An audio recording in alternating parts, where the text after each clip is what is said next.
1 kilo. দেখো 1 kilo তেলের থেকে এইটুকু আছে, তাহলে বলো আমার কতটা তেল লাগে। এই দেখো রান্না দেখো, 1 কিলো তেলের থেকে ওইটুকু আছে, বুঝতে পারছো। আর একটা বোতলে ছিল, সেই তেলটাও দিয়ে দিয়েছি। দেখো কতটা তেল, খালি তেলে রান্না হচ্ছে। আর আমার কিন্তু রান্না করতে সত্যি তেল লাগে।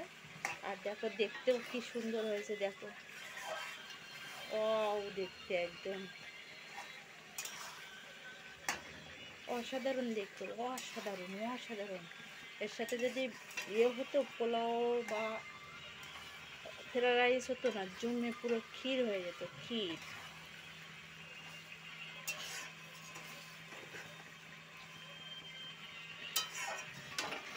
আর দেখো আমি কি কি মশলা এখানে ইউজ করি, এদিকে আবার পড়ে যাবে।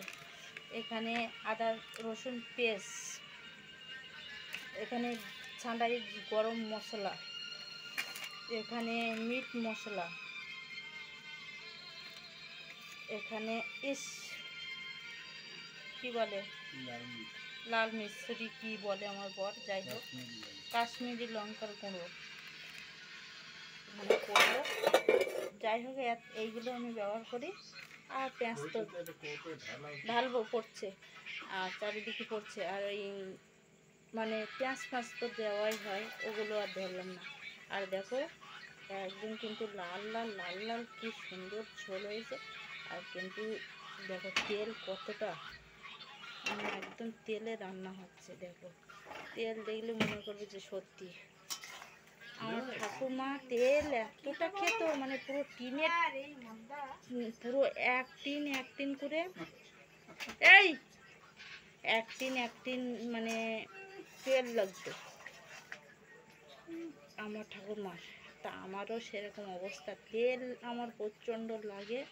আর টিনে তেল কিন্তু আমার ঠাকুমা, বুঝতে পারছো, মানে তার নাতিনি। আমারও তেল প্রচণ্ড লাগে। দেখো রান্নাটা দেখো অসাধারণ হয়েছে, খেতে কিন্তু সেই হবে, একদম ফাটাফাটি, কোনো কথা হবে না। আমার প্রচণ্ড গরমে পুরো আমি শেষ হয়ে যাচ্ছে, পুরো শেষ হয়ে যাচ্ছে।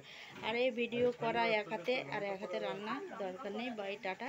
আর বেশি ভিডিও করব না, কারণ আমাকে রান্না দেখতে হবে। এখনও রান্না ঠিক মতন হয়নি, এখনও অনেক বাকি, এগুলো সিদ্ধ মিদ্ধ করতে হবে, অনেক কিছু বাকি, তারপরে এর টেস্ট পুরো বেরোবে।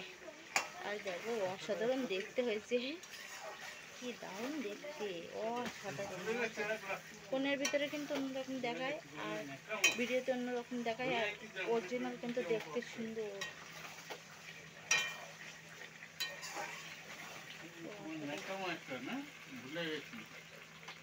কি হয় তোমাদের?